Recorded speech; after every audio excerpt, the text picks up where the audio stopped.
The Full Spectrum Podcast, presented by Champions and Legends.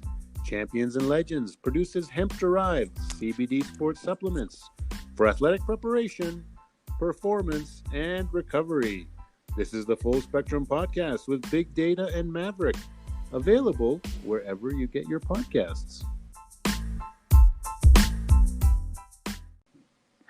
It's the big data. Oh, sorry, man. I was listening to this other podcast before I came on. It's got this tune stuck in my head. I apologize. What's going on, buddy? You are rhythmical. I told you, crazy legs. By the way, that last week, people's interpretation of me popping and locking, huge success. To the point where did my eyes deceive me? Did I see a big name, like not just a big name, a huge name in sports, check us out last week? Yeah, that's right. I won't name any names, but he just signed for some big bucks. It's all Greek to me. Anyways, from there, let's get over to the biggest story of the week. I mean, we can talk about the fact that the NBA started today and we still have to do the Western edition today. We can talk about the NFL, the Jets pulling off a huge win. We can talk about the pump and dump. We even get into the great debate. Hell, I'll even tell you who the national championship games are going to be. But before all that, you know what I really want to talk about? How about Dwayne Haskins going to the strip club after a huge win? Oh, wait, no, they didn't. Huge loss last week to the Seattle Seahawks. He is getting ripped apart. Aren't they a little harsh on Dwayne? Like, what do they want from the guy? I mean, he was not acting like a gentleman, apparently. Maskless. Maskless in the strip club. You don't say. Really? Like, I don't know about you. I don't know about you, Maverick, but didn't you used to wear a mask when you went into strip clubs anyway? Well, let me tell you something. 100%. Because if my wife caught me going into one of those places, I'd for sure get killed. So I was wearing a mask pre-COVID days. That's not a big deal. But here's my big thing. Okay, hold on a second. You're in a strip club where it's sans clothes anyway. So the way I look at it is, wasn't he just doing the etiquette of the strip club attire? Like, wearing a mask is almost it's like an ignorant thing to do in a strip club, in my opinion. I mean, that's just etiquette. I think he was being etiquette. Well, isn't that where you keep your bills now? Also true. Good point. Where the different kind of string that you put your money around. Yes, it's so true. You know what? I gotta check it out. For purposes of the podcast, I'm gonna go to a strip club sooner than later. I gotta check it out. I gotta see what's it like there. It must be kind of creepy, right? Like, the girls are kind of getting naked and getting all ready for you, but they keep the mask on because that's going to keep the COVID away, right? Well, it depends which state you're in, I think. It's unbelievable. You know what, Dwayne, listen, man, you're a young guy. You're trying to get your starting job back. I get it. I'm on your side. You got the Maverick backing you up. Don't you worry. From there, we got to talk NBA. Look, the NBA Western review is up because literally as of just a few hours ago, the NBA season already up and started. Like, talk about the keeners of the leagues. Eh? You got NFL about to end. You got NHL ready to start in a month. I mean, they're sleeping in. But the NBA already crowned their champions. They're ready to go. Big data. Give everybody the Western review. Yeah, let's go for it. So last week we went through the East preview. I gave my thoughts on who the playoff teams would be, and even gave you a few thoughts on the dregs of the East. We'll do the same thing today for the West preview. Let's get it started. The top seed this year is going to be the defending champs. Oh, yeah. Looks like the Lakers, they're definitely the favorites. They might have really gotten lucky here. Last year's second round pick, Talen Horton-Tucker, he was a nothing player last year, exploded in the preseason. If he's the real deal and they have another solid scoring option, they're going to be tough to handle. They have signed Dennis Schroeder, formerly of the Thunder and the Atlanta Hawks. He's going to look really good. Everyone looks pretty good by LeBron, but he's going to look really good beside LeBron. They kept Markieff Morris. They gave him $16 million for 4 years, so a $64 million deal. They grabbed Marc Gasol, who's going to come off the bench. Looks like probably Kyle Kuzma is going to come off the bench. They also extended Kyle 3 years, $40 million, and the big signing, they stole Montrezl Harrell from the Clippers. Now, in and of itself, it's definitely a talent upgrade for the Lakers. I don't know how it works with Davis and Harrell playing together. I think it's kind of a weird fit, especially defensively. Maybe they can make it work with, of course, with LeBron, almost anything can work. But I think maybe it might be a thing where Harrell is better off with the bench units, and maybe it's a huge upgrade. If he plays with Gasol off their bench. So basically, they let go of quite a few players, but they've got some new guys, and they look way stronger than last year. What about their secret weapon, the little Greek freak coming off the bench? Will we actually see him play basketball this year? I think you're likely to see him if you're watching the Lakers G League team. Excellent. Okay, got it. Next up, I'm not going to go with the other LA team yet. I'm going with the other team that made the Western Conference Finals last year. That's right, your Denver Nuggets. So last week we were talking about how expensive the big three in Milwaukee are going to be now, $101 million next year. Well, there's a big three in Denver also, and they're not that expensive, actually. We've got Jokic, Murray, and Porter. They're going to make about $60 million next year, which is, pretty reasonable. It's like, high 20s for each of Jokic and Murray, and then Porter's a rookie. He barely makes anything, $3.5 million. Now that's a deal, my friend. That is a great deal. It's a great deal. So they did lose Jeremy Grant, who was is a nice piece on their team. Got huge money with the Pistons, $20 million a year for 3 years.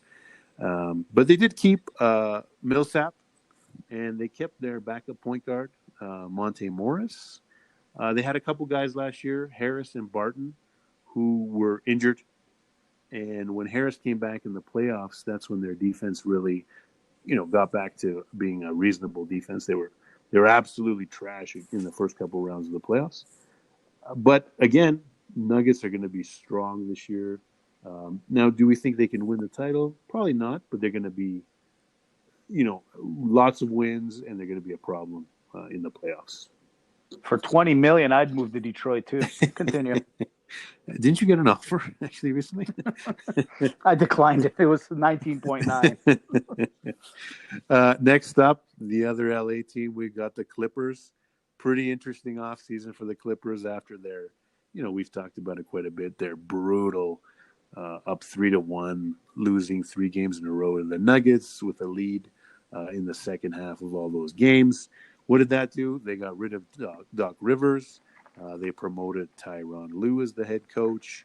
And we mentioned they lost, Sixth Man of the Year, Montrezl Harrell, to the Lakers. But they did get Serge Ibaka on a pretty cheap 2-year deal for less than $20 million. They made a couple of trades. They got Kennard from the Pistons. They just gave him $16 million a year for the next 4 years. The albatross contract of Nicholas Batum got waived and stretched by the Hornets.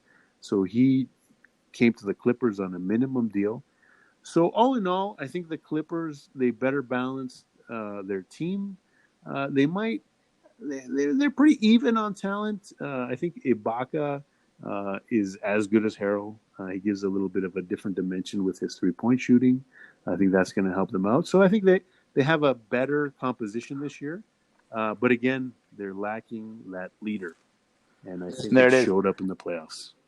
There's your whole thing. Ibaka was the hidden weapon in Toronto. Now the new hidden weapon, call it the big three in the Clippers land, along with Paul George. Big. People don't see it. I see it. I see where you're going with it. Go on. I see it. And I guess we left out they gave Paul George about $230 million as well. So unbelievable, man. I you know what? We'll leave that for another podcast. Absolutely. Next up, we've got the Dallas Mavericks. What an exciting team. Luka Doncic is one of the favorites for the MVP award this year. They didn't do that much, actually. What they did do is they got Josh Richardson from the Heat. And that's really a great move, I think, for them. They needed one of those tough-minded defensive players. He's an okay three-point shooter, but what he's really good at is doing the pump fake and driving to the basket. He's going to get a lot of opportunities like that with Luka on the floor, and I think in the end, Luka's going to take them to the next level this year. Now, is that enough to make it to the Western Conference Finals? Possibly. I think they have an okay shot at it. But the LA teams and the Nuggets are really good this year. Two things on the Dallas Mavericks. Number one, you said they didn't do anything new. Have you seen the new uniforms? They look fantastic. The white and gold trim, love it. And second thing, Porzingis. Does he not look like a little bit of a younger and much taller and skinnier Dolph Lundgren? I think he's an illegitimate son of Dolph, actually. I think he was filming something, in Eastern Europe there, and the old Porzingis popped up. I love where you have him placed. I think fourth is a great position you got him in. Keep going, Big Data. Next up, the Portland Trailblazers. Oh. Smart team. They always make good moves, and this year was no different. They added Robert Covington, which is a nice addition for them. They had a huge hole in the power forward spot. They brought Enes Kanter back. He was really good for them a couple years ago. And they got a good player from Miami, Derek Jones Jr. They're a deep team. They were so injured last year. I could see them coming back to the norm with, relatively good health this year. And I think, I have them fifth for the season, but I don't think anyone wants to play them in the playoffs. That's the kind of team where, this last year, yeah, they had a hard time with the Lakers. They kind of ran out of gas. But man, they were awesome in the bubble, and they did it on fumes. They barely had any guys left by the end. So this is the kind of team, yeah, you don't want to play them in the playoffs. Listen, Lillard showed everyone that he is a scoring machine and maybe the most dangerous scorer in the entire league. Yeah, I said it. I can't disagree with you. He is an impressive player. Next up, this shows you how deep the West is. In sixth place, or in the sixth seed in the playoff, we have the Utah Jazz. They extended Rudy Gobert and Spider Mitchell to the tune of combined $400 million for the next 5 years. You know how earlier I said there was a deal to be in Mile High City? This is not so much that same deal. This is not the same thing. You're going to have to think twice about that one. Yeah, no doubt. But good news for the Jazz, sorry. The other Bogdan Bogdanovic is back. Derek Favors is back. Mike Conley is back. So they have a solid team. They usually have, a good home court advantage. But you know what? I can't see them getting out of the second round. I really love Spider Mitchell. He was just as good as Jamal Murray. They just couldn't pull it out in that seventh game. Rudy, at that kind of money, it's the biggest contract for a center ever. And he's an excellent player. I wouldn't want to pay him $40 million a year, though. All I'm going to say is this. A French guy got $40 million and a Greek guy got 46. That's all I'm going to say. I'm just going to leave it there. I'm going to leave it right there. Next up, in this, I think will be the seventh seed, is your former dynasty, the Golden State Warriors. Mm-hmm. Curry and Draymond are back. Klay Thompson is out for the season, unfortunately. They still have Andrew Wiggins on the team in a trade last year. They had the second pick overall because they were so bad with everyone hurt last year. And they drafted Wiseman. He's going to be, a work in progress. I don't know. He had a big game tonight.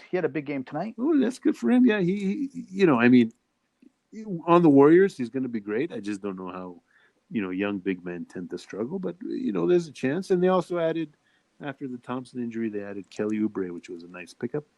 In any game, they're still dangerous. But ultimately, without Klay's defense, I think they're relatively harmless this year. One quick thing. Can you get a technical for cornrows? Because Steph Curry's got to go back to his old haircut. The cornrows don't do him justice. Absolutely. We got to get rid of it. Absolutely. Thank you. I needed that. Thank you. eighth seed is where it gets interesting. I'm going with the Phoenix Suns. What? They added CP3 in the offseason. Devin Booker is completely a star now. Aiton's getting better. This is his third year coming up. He keeps going better and better. And I think they have an excellent coach in Monty Williams. I think the Suns will make a push for the playoffs this year. That's big. That is some big news as your eighth place team, because you've left a lot under the not making the playoffs. Big data. Give them the list of big teams, big players that aren't going to go to the dance. Yeah, so the next two ones really, really are tough to omit from the playoffs. In the ninth seed, I have the eighth seed from last year, the Memphis Grizzlies. You got to love Ja Morant. You got to love Jaren Jackson Jr. Brandon Clark is fascinating. They signed another Gonzaga guy, Killian Tilly, as a free agent. They're really exciting. They're a decent team, but they're too young. They're too inexperienced. They don't play defense, and this is what's going to keep them out of the playoffs. Who needs defense when you can dunk on guys? Keep going. Speaking of dunking on guys, next up I have the New Orleans Pelicans. Oh boy. Oh boy. The NBA is not going to let you and anybody let Zion not in the playoffs. Sorry, buddy. That ain't happening. I'll tell you that right now. So, yeah, Zion's off his minutes restriction. He's going to be playing full minutes. They gave Brandon Ingram a max extension. They traded for Steven Adams and Eric Bledsoe. But I think they're weaker without Holiday on their team anymore. Can Zion actually stay healthy and put in a full NBA season at his 275 pounds or whatever he is now? And again, they just don't play any defense. Are they going to tighten up the defense? And if they don't, they're not going to make the playoffs. Can Zion play with flip-flops or just barefoot? He can. He probably prefer flip-flops because they're Yeah. a little cooler, but I think he can do whatever. I'm just curious. I wanted to know what the NBA rule with that was. Oh, sorry. Go ahead. And then the most exciting team in the NBA from a news perspective this year, the Houston Rockets. I was wondering where you put them. Okay. So I have them out of the playoffs. They traded Russell Westbrook for John Wall. They signed DeMarcus Cousins. They signed Christian Wood. But all anybody wants to talk about is Harden. So news came out today. He's not been behaving very nicely since he finally made it to camp. And I'm going to say he's pulling a Minnesota Jimmy Butler. Oh, boy. It's the best strategy going. You make the team miserable, and you say, you know what? They're going to want to get me out of here. And in their perspective, they want the deal to be lopsided to the team that they're going to trade to. And then his next team will be better. But, man, if you're the trading team, look at what Minnesota got for Jimmy Butler back then. They traded Jimmy Butler and Justin Patton to the Philadelphia 76ers. They got Robert Covington, Dario Saric, Jared Bayless, and a second-round pick in 2022. That is the proverbial poop platter, as per Bill Simmons. Well, let me ask you this then, since we're on it. There's been a numerous amount of inklings on who wants Harden. We've heard the Brooklyn. We heard the Golden State. There's another team that's in the running that I just recently heard, and I was actually super surprised to hear this team might actually want him. Yeah, I think the best trade that I've seen out there so far, I think those Canadian fellows from Sportsnet had put it out there, is the Toronto Raptors trading Siakam, Norm Powell, Terrence Davis, and just one first-round pick to get Harden. And if they wanted to sweeten up the deal a little bit more, they could get PJ Tucker as well. Makes a lot of sense from both sides. You would be getting some really good players back if you're Houston. And if you're Toronto, you're not completely gutting your team or your future. It's the best trade I've seen so far, to tell you the truth, for rumors as they go. I mean, a couple of years ago, Toronto, I mean, obviously with Kawhi, but they were known as the best bench team, the best team, right? Like that, literally from top to bottom, they were stacked. Now you're telling me that this team methodology that they have are going to be decimated by one guy with a beard. Unbelievable. Keep going. We could go on this all day. Keep going. Yeah, and then again, the West is so deep. Next up, we've got the Sacramento Kings. They gave Fox a max extension. They lost our favorite Bogdan Bogdanovic to the Hawks in free agency. But they drafted a really good player who had fallen in the draft, Tyrese Halliburton. He looks great so far. And they signed, weirdly enough, Hassan Whiteside. Overall, they were okay moves, but none of the changes are really going to get them, anywhere much higher in the super competitive West. Next up, we've got the San Antonio Spurs, if you can believe it. I think they're going to be out of the playoffs 2 years in a row. They extended White. They kept DeRozan and Aldridge.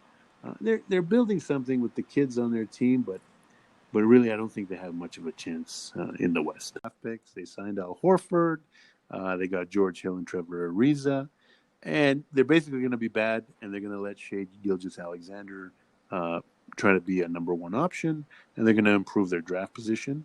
And then the worst of the worst, the Minnesota Timberwolves. Still a pretty talented team to be the worst in the conference. They traded for Ricky Rubio. They got Anthony Edwards as the number one pick. They, for some reason, gave Malik Beasley 4 years and $60 million, where I don't think anyone would have given him anywhere near that money. Towns is awesome on offense, terrible on defense. Same with D'Angelo Russell. I'm putting them in the basement again. Now, going back, who's the team I would pick in each conference to go to the finals? I'm going to give the people what they want. We're going Bucks. We're going Lakers. Wow, really picked those two out of a hat, didn't you, bud? That's a good one. I like that. That's awesome.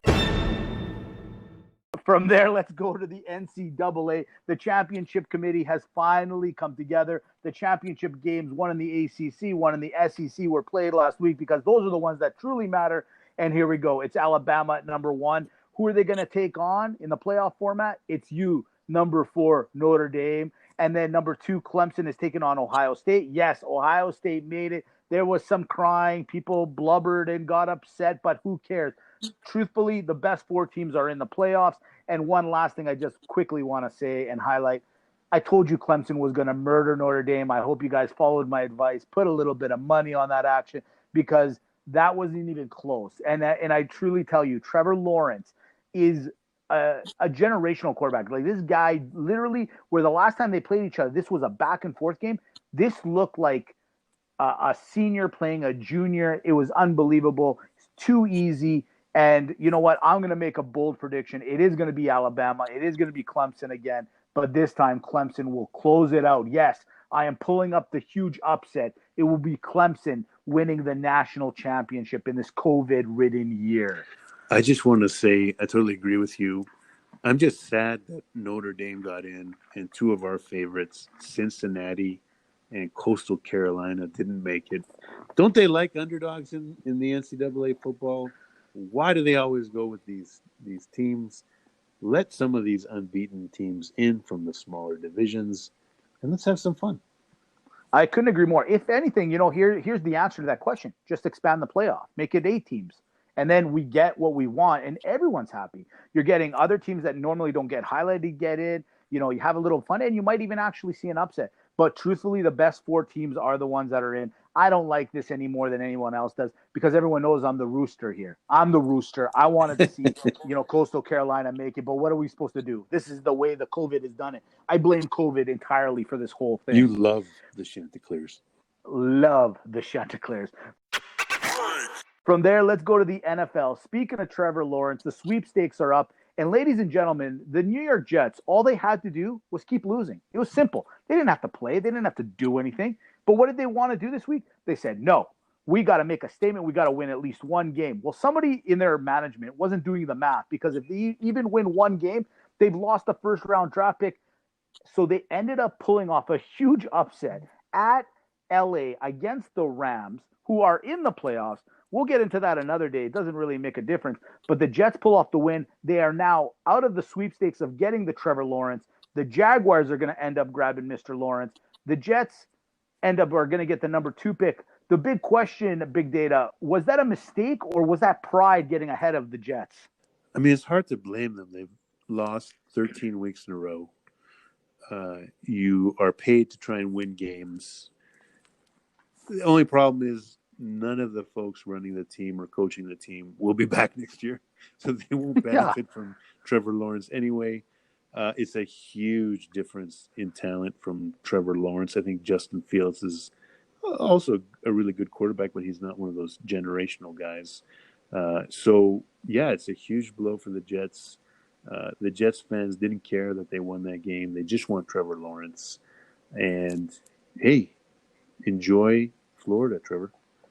Absolutely. I think that guy got really happy because he's got some offensive tools around him in Jacksonville as well. Not too bad. Defense needs a lot of work, but hey, offensively might be kind of fun to watch. Let's talk about a team. The dynasty is finally over. Ladies and gentlemen, 2009 was the last time they missed the playoffs. It's you, New England. They have now officially missed the playoffs. I'm actually heartbroken about it because I was really cheering for Bill Ball this year. But the New England Patriots are out. They are not going to win the AFC East. That means somebody had to win it. 25 years in the making. Hey, they said we had a chance. It's you, Buffalo Bills. You, Josh Allen. What a great performance. I got to tip my hat to the Buffalo Bills. They have done it. It took them 25 years, but they finally won the division. And Bills Mafia, I don't know if you saw the highlights, they were in full force at the airport cheering on their team and welcoming them back from their big win in Denver. Big Data, what did you think, and how do you feel about Bills Mafia making it to the playoffs as a number 1 seed in the AFC East? Well, basically it just made me want to order buffalo chicken wings. Yeah, isn't that the truth? That's couldn't agree more because outside of that, sorry, Buffalo fan, what else is there to do in Buffalo? Your hockey team sucks. Let's just call it what it is. We know a little bit about hockey. And, you guys took 25 years to get there. Josh Allen's on fire. I love the way Buffalo's playing right now.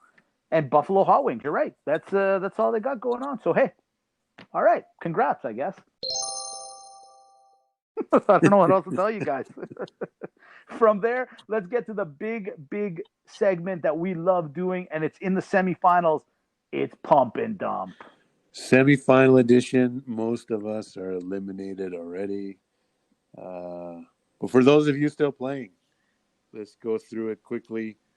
Quarterbacks. The one big move in the quarterbacks is Josh Allen's moved up to 3rd place. So if you had Josh Allen in your semifinal, you probably moved on. If you had Ben Roethlisberger in the semifinal, oh my God, there's no way you moved on. He had 8 points, 1 interception, 1 fumble in the loss.